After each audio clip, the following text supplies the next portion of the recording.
It's one of those days where I just feel like thanking everyone for giving me an opportunity to come and present this talk, and secondly, having some time to be within the department, despite the progressive weight loss that I'm currently experiencing. Well, I'm not quite aware what is the main cause, but I want to associate it with probably some of the factors that we'll be talking about. We will be looking at the management of endometriomas, and it's quite when we talk mostly about endometriomas, not endometriosis, simple diagnosis to make, both from an ultrasound perspective and also from laparoscope.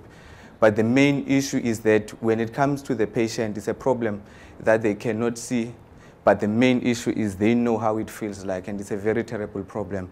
And it usually takes plus minus 7.4 years before you get to the diagnosis, and it simply means that the poor patient is going through pain throughout that time period. Our talk will go through the introduction, how do you make a diagnosis, the different forms of management, which is expectant pain management and also fertility management of this patient, and lastly, just the conclusion of the talk. It is said to be an asthmatic, debilitating, chronic inflammatory condition, which is characterized by proliferation of the endometrial glands and stroma outside the uterine cavity. And it tends to affect 2 to 10% of the general population. It increases to 20 to 50% of patients presenting with infertility, and around about 50% to 70% of patients with chronic pelvic pain. Now, in the case of adolescents, it is found in 25 to 38%, and in those ones, those with chronic pelvic pain, and in those ones who have been started on non-steroidal anti-inflammatory, it increases to around about 73%.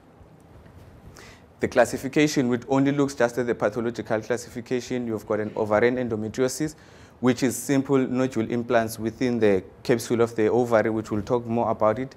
The second one is a deep infiltrating endometriosis, which simply means that this one you've got nodules which penetrate through the peritoneum in an area of more than 5 millimeters. It can affect most of the structures in the pelvis, that is your uterosacral ligaments, bowel, bladder, ureters, and you can also have distant one in the lungs and the diaphragm. Then we've got your peritoneal endometriosis, which will just be those lesions that you'll find on the peritoneal wall throughout the abdomen. These are the different macroscopic appearances. First one being the simple peritoneal, black-red vascular lesions. You can have complete patch of Douglas obliteration, distorted anatomy, endometriotic cyst, which is what we'll be talking about, extensive adhesions, and also one of the troublesome, which is bowel endometriosis. Coming to presentation, you have pain symptoms, you've got bleeding symptoms, bowel and bladder symptoms, and other symptoms. And mostly on the other symptoms, we have to include distant forms of endometriosis, which will also be found in the lungs. And the main issue when it comes to the pain symptoms is pain relating to your periods and your ovulation, and in some instances related to sexual activity.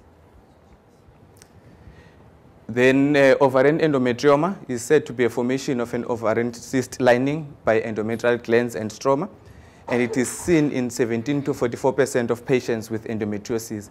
And the key thing when you see it incidentally on an ultrasound, or you should always know that in about 20 to 35% of those patients with an ovarian endometrioma, there might be a deep infiltrating endometriosis, and you must try to look for that one. The pathogenesis is divided into 3 theories. The first one is invagination of the ovarian cortex, secondary to bleeding of the superficial implants or menstrual debris. And the second one is when you have a coelomic metaplasia within the ovarian cortex. And then the last one is endometriotic transformation of a functional cyst, which at the end divides into 2 types. The first 2 will give you type 1, and the second and the last one will be type 2 of your endometriotic pathogenesis. The diagnosis is simply based on proper history taking, looking at different categories, that is in the adolescent, reproductive age, and also postmenopausal, and also proper examination, because in some instances, especially the nodulary part of endometriosis, you can be able to make a diagnosis on clinical examination. Imaging. When we came to the imaging, I didn't put the laparoscopic as a form of diagnosis, because for your Endometriosis, in the case of peritoneal or deep infiltrating laparoscopy, will be the gold standard. But when it comes to ovarian endometrioma, it's something that you can see simply on a 2D ultrasound, 3D even better, and there's absolutely little or limited role of an MRI. So what you're going to see on a transvaginal ultrasound will be a unilocular thick-walled cyst.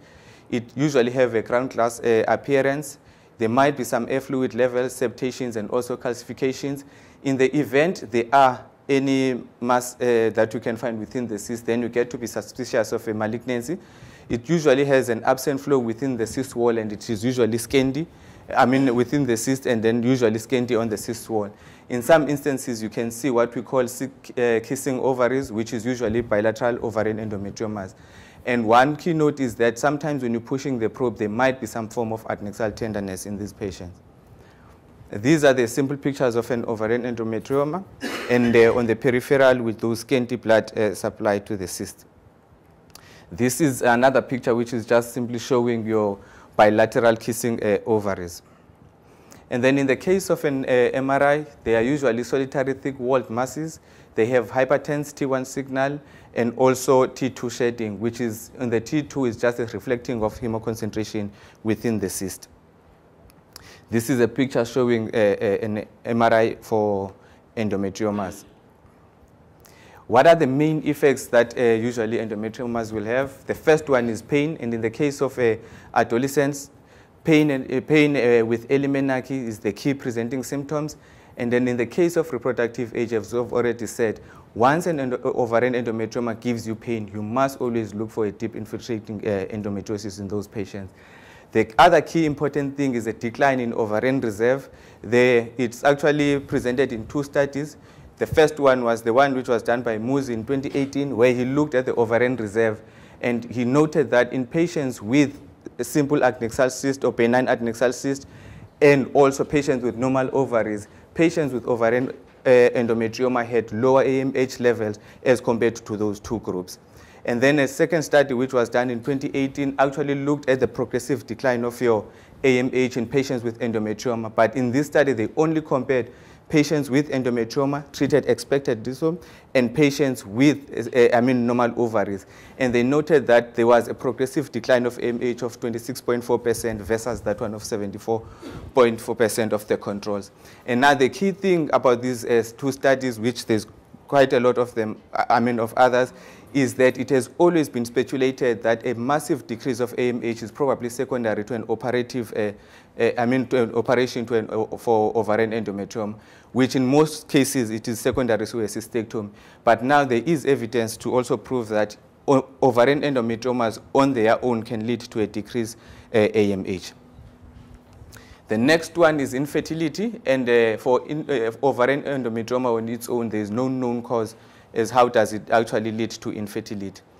The other one is a risk of cancer, and the incidence of epithelial ovarian cancers in patients with presumed ovarian endometrioma is around about 0.14%.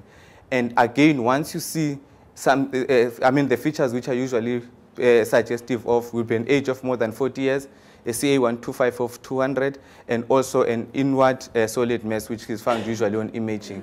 The minute you see those ones, you must always try to, to expect a possibility of a malignancy. When it comes to the management of this patient, it's dependent on so many issues. That is the pain, the age of the patient, does the patient require a fertility or not, the size of the endometrioma, is it a bilateral or unilateral endometrioma, previous surgery status of the patient for endometrioma or any other ovarian-related problem, and also the cancer risk, that is if the patient has got any family history of breast cancer or ovarian cancer. Now, in the patients who are asymptomatic, expectant management is one of the form of managements that we can offer, but these patients should be having no symptoms at all. And also, when you do an ultrasound, there must be reassuring sonographic features or nothing suspicious of cancer. Now, how do you follow them up? You see them 3 to 6 months after the diagnosis, and if there are no features of suspicious of a malignancy or the cyst is not growing very fast, then you can be able to see this patient on an annual basis. But the main study with this the main problem with this follow-up, it doesn't have an endpoint. When are you going to continue and when do you decide to operate? But there is a room for expectant management when there are no symptoms. In the And I mean, when it comes to the management of ovarian endometriomas and looking also at the size, currently there's no guideline which indicates a threshold cyst size below which surgery may be withheld in the absence of symptoms or if there are no ultrasound features suggestive of malignancy. The H3 guidelines in 2005 indicated that if you've got an endometrioma of more than 3 centimeters, then you should do an excision and also get a histology to exclude the possibility of cancer. But in those ones for 2014, they have no cut-off values when you're supposed to operate in a patient who's completely asymptomatic. Now, when you're looking at the size, it means you have to balance between damaging the ovarian reserve and also the risk of malignancy. Now, the Alcázar in 2008 suggested a way of managing the patients with ovarian endometrioma and who do not have any symptoms. He said that if you've got a patient with an ovarian endometrioma less than 5 centimeters, you can offer expectant management. Between 5 and 10, you discuss with the patient the pros and cons of ovarian reserve and also the issue of malignancy. But in patients who have got more than 10 centimeters of ovarian endometrioma, it is better to offer surgery. And the reason why you're going to is that there is ultrasound is limited in detecting some of the suspicious features of a cyst which would be suggestive of malignancy. Now, remember, this study was done in 2008. Now, there's improvement also on ultrasound and what you can be able to pick up on ultrasound. So I'm not really quite sure if that can actually stand as a form of complete management in asymptomatic patients. Now, ovarian endometrioma in patients who are also presenting with pain, as we have said from the beginning of the slide, try as much as possible to exclude the possibility of a deep infiltrating lesion. Then after that, we can offer this patient a medical treatment, especially if there are no features suggestive of cancer. Then the treatment that you can give is your oral contraceptive, your progestogens, your antiprogestogens, and also your gonadotropin-releasing agonist. And all except for the oral contraceptives, oral contraceptives are level B of evidence, and the other 3 are level A of evidence on how effective they are in managing pain in patients with endometriosis. Now, the only time you get to consider surgery is when the medical treatment fails, if there's rapid growth of the cyst, suspicions of a malignancy, and a cyst size more than 10 centimeters, and also pain scores with a visual analog scores of more than 7. Then before you take a decision for surgical treatment of ovarian endometriomas on their own, few questions you've got to ask yourself, like we said in the management. Any previous intervention for endometriosis, if there's none, you tend to think if there's also pain, you can operate. But if you've got one and also looking at issues of age, which we'll talk about, then it usually favors expectant management and to try medical treatment. Once a patient has got an impaired ovarian reserve, you know very well, if she's still interested in fertility, you can't go and operate on that patient because that patient has got increased chances of damaging the ovarian reserve even more. If it's already damaged, but in the case it is intact, you can go for the first time. Now, patients with already damaged ovarian reserve who still seek fertility, there is a room for fertility preservation, then you go and operate, and then later on you can always sort it out. Pain symptoms, if they are present, usually it favors surgery. Location, if you've got only unilateral disease, you can always offer surgery.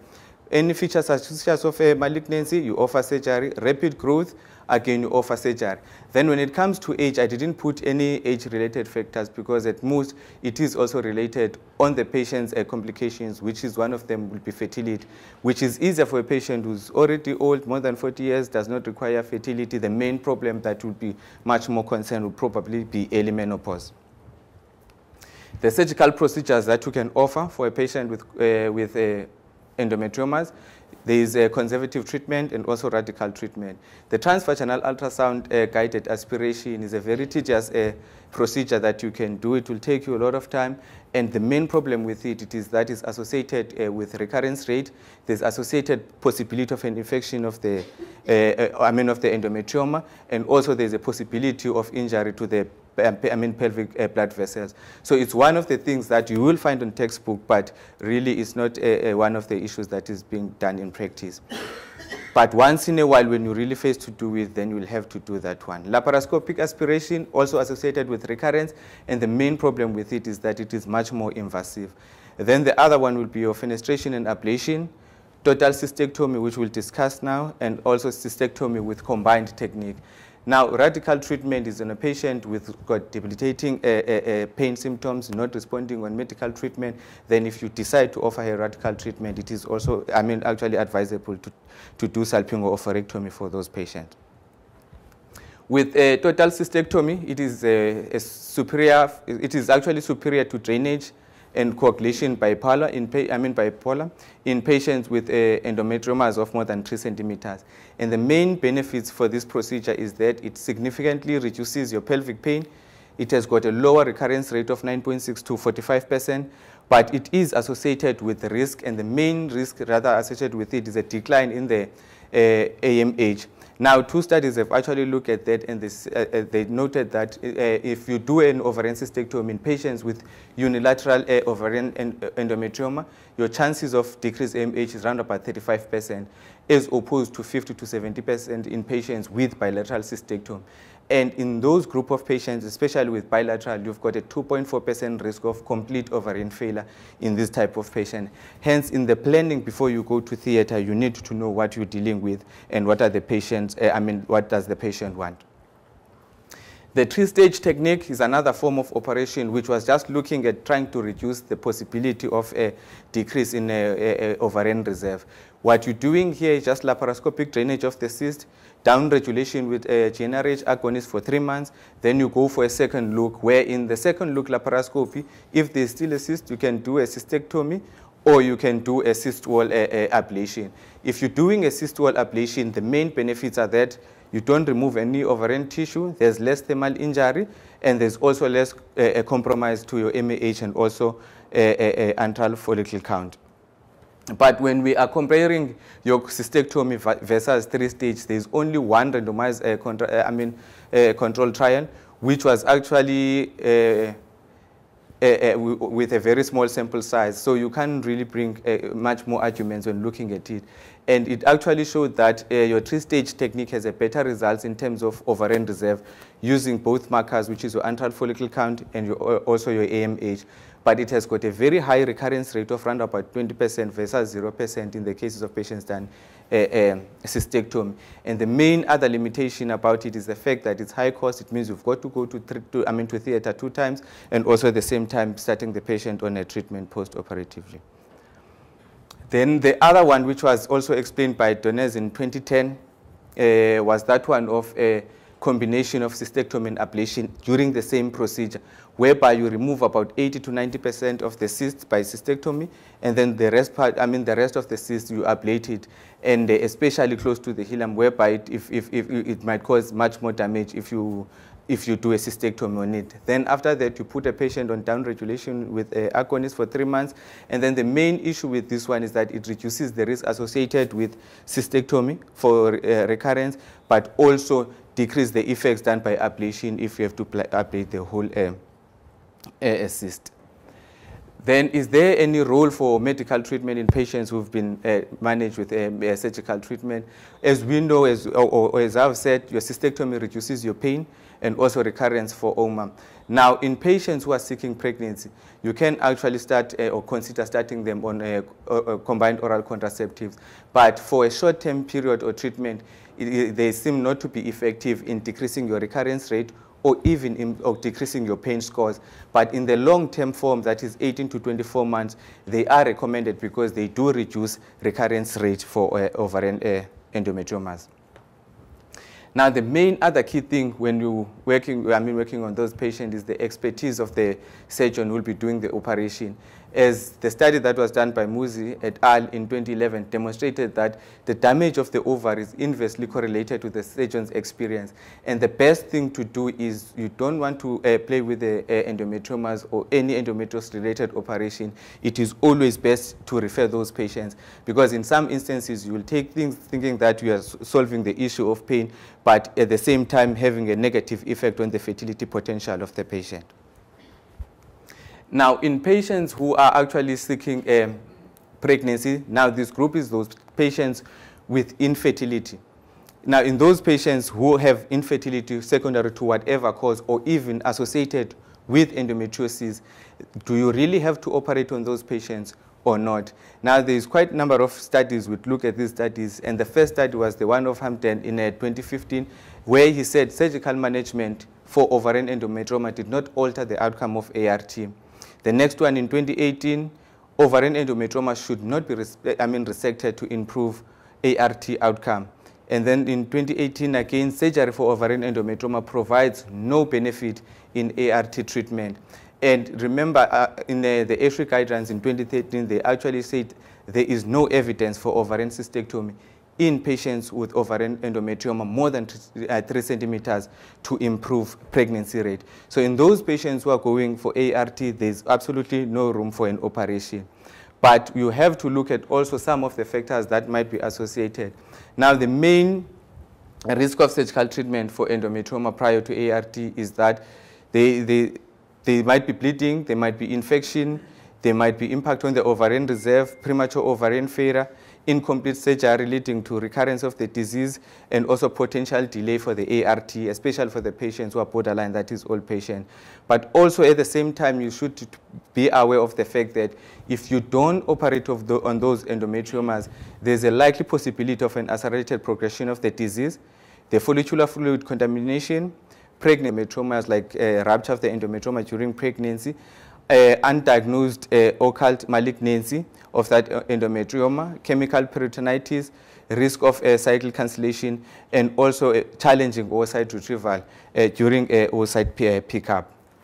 Now, these are the risks just put up much more on an open thing that during the OP procedure, accessibility of the oocyte is the main problem, infection of the endometrioma, follicular fluid contamination, vascular injury, and in some instances, endometriomas might affect your response to your controlled ovarian hyperstimulation. There is always a risk of malignancy, a risk of pregnancy complication, malignancy, and also progression of the endometriosis. Now, coming to the end of surgical management of endometriomas in patients with infertility, there is no evidence to favor IVF outcome when surgery is performed before ART. And the risk of conservative management do not outweigh the surgical associated risk. There is a study by Moose in 2018 which actually looked at the multi-parametric score for the indication of surgery in the cases of endometrioma, which is called the MISA score. Now here what you're looking at, or what he was looking at, is that if a patient has got a score of less than 2 or a score of more than 3, and this one is based it on some of the features that you'll be able to see when you are looking at this patient. And then he noted that patients with in patients with a score of less than 2, you can offer them, a conservative management, as opposed to those patients with a score more than 3. And all is based on issues of size, growth rate, pain, infertility, your ultrasound features, your history of positive cancer within the family, recurrence of endometriomas, and also age of the patient, where he uses the cutoff point of age as 40. But this MISA score has not yet been validated, but it's one of the scores that is looking at or assisting clinicians to decide on whether to operate or continue with expectant management. Treatment of ovarian endometriomas is very difficult and also a challenging treatment, and the symptoms are supposed to be the guide to the choice of treatment that you're going to offer the patient.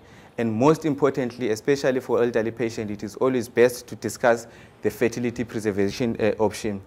Our take-home message is that don't play with the endometrioma and think it's just a small entity of endometriosis.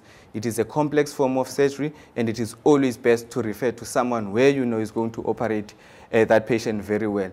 Remembering firstly that it takes almost 7.4 years before you get to the diagnosis, and the first operation in patients with endometriosis is always the best in preventing recurrence and also alleviating symptoms. So if you're not sure of what you're doing, it's always best to refer. Thank you very much.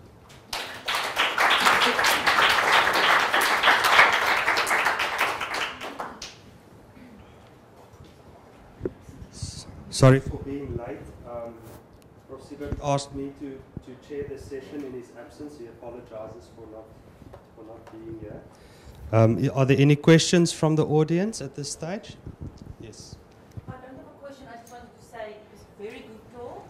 Congratulations for giving us the main points very clearly and sort of, I thought it was presented very well. Thank you. Yeah, I agree. Thank you, VK, for that. I missed the first part. Did you explain a bit about the pathophysiology of an endometrioma so that they know why is there such a big issue?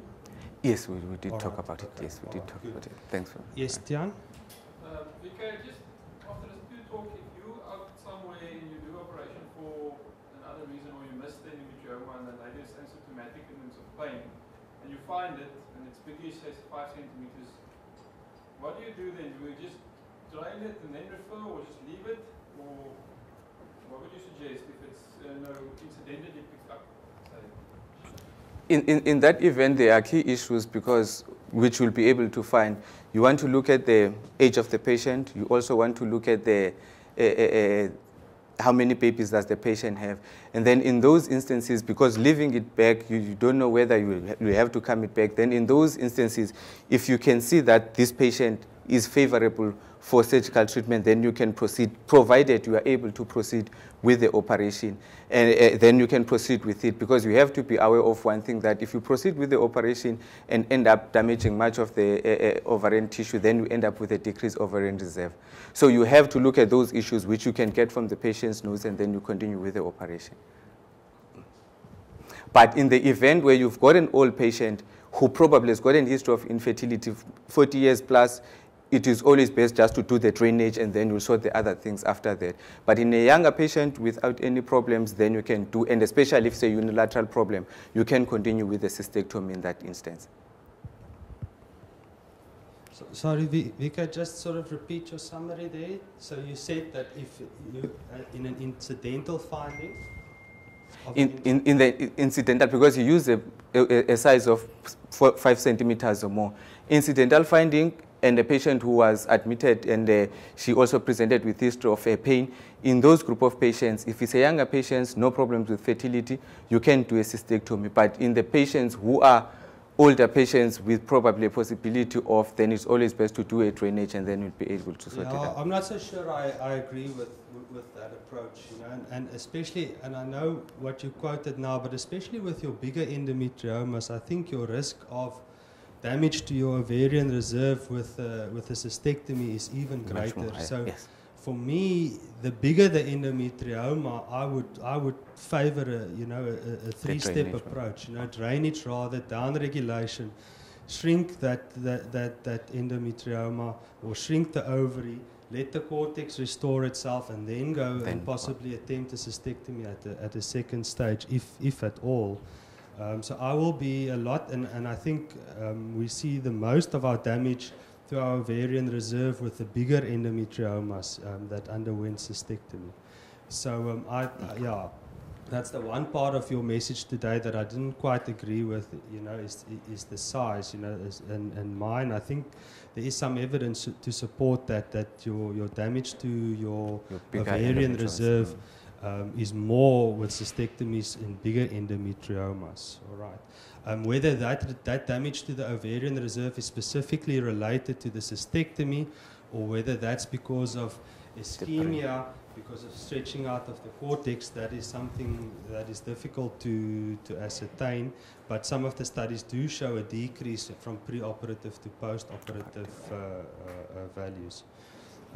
One other thing, I don't know if you mentioned it in the association of and maybe you want to comment about the association about deep infiltrative endometriosis and endometriomas.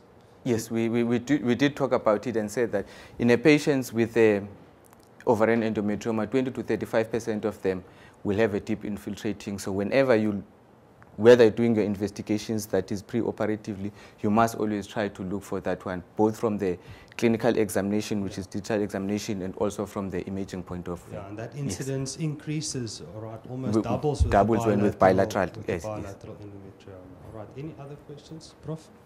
Just a quick question about AMH. I think many of the registrars might not be familiar with AMH because we don't use that in the public sector very much. But AMH is a surrogate marker for follicular reserve, and I mean, what does endometriosis per se do to AMH levels? Because I mean, if you operate and the AMH level drop, you think I've damaged the ovary, but is that necessarily true?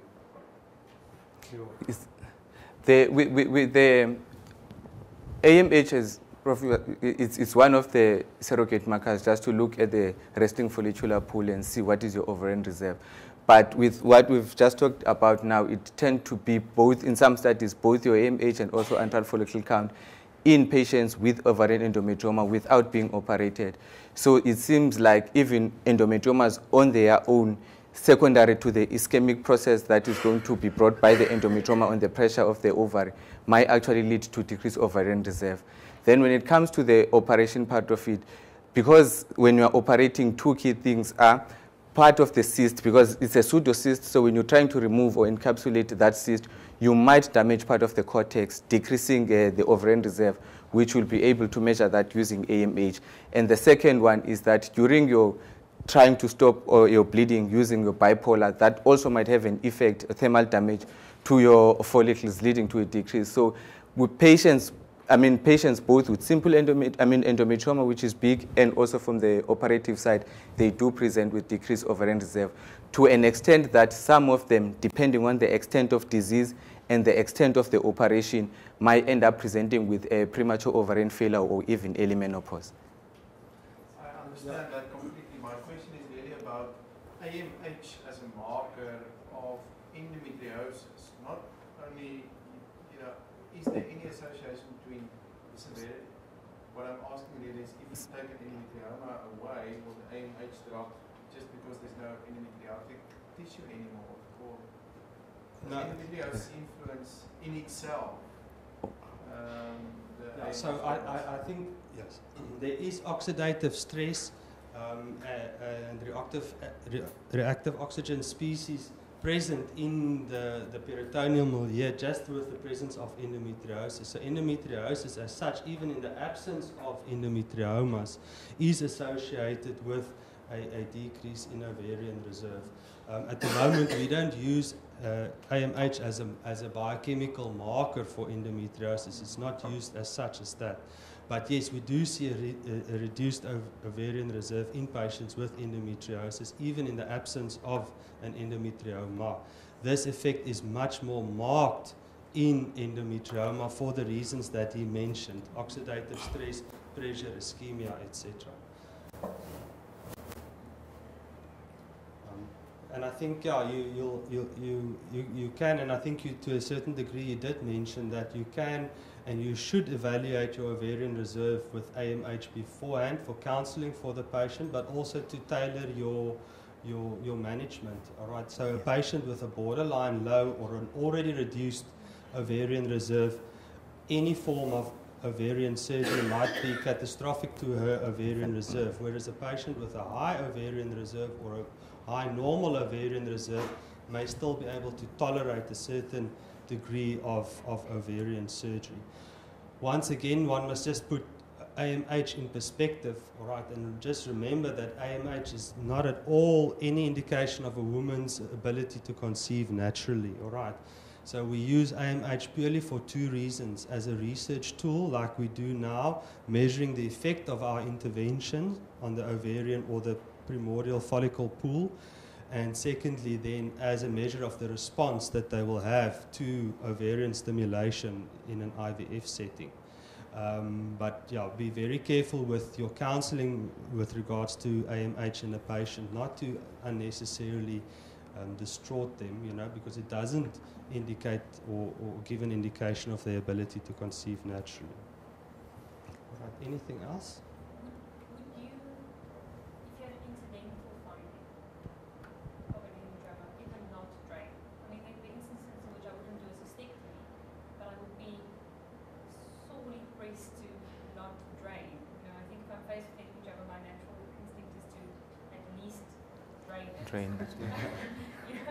Would you ever say, and I mean, I'm talking about patient and there's no other issues, you don't think you're going to come back into that time? Why did you operate there? So that always remember. So I mean, your indication must, there must be an indication. So if you operated there for pain, you find an incidental endometrioma, I would drain it. All right, because otherwise, yeah, you've done. I really struggle to imagine that the damage you make from a little incision to get a suction in No, I think, and there's actually a whole movement to early. Our message today was leave the endometrioma alone. Then you read papers of Stephen Gortz and them, and they are all very pro early intervention of endometriomas, even in the young patient, because they believe the mere presence of an endometrioma with the pressure and the oxidative stress is much more detrimental to the ovarian reserve in the long term than the surgery. So there's actually a lot of controversy still in this, with a huge lack of prospective studies, which we are not going to have. No woman will ever be willing again to be randomized between, cystectomy and conservative treatment.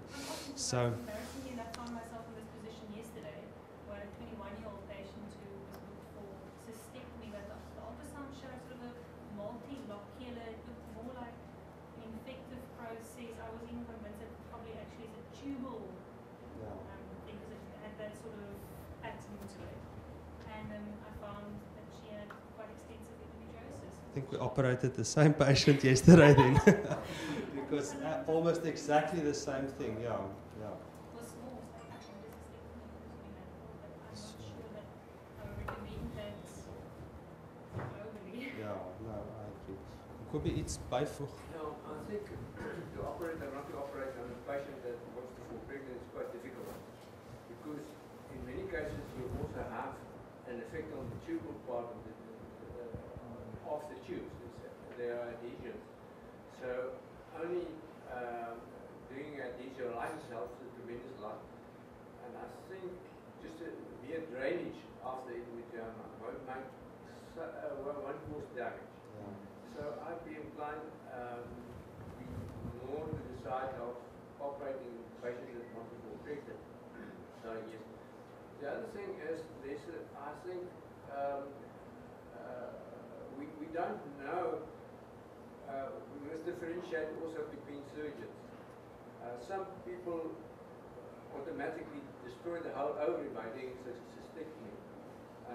The cyst doesn't have a clear plane, so it's difficult to do a cystectomy.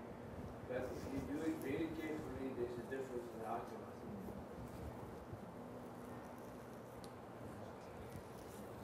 think. Anything else? All right, thank you, VK, for a good overview. Thank you.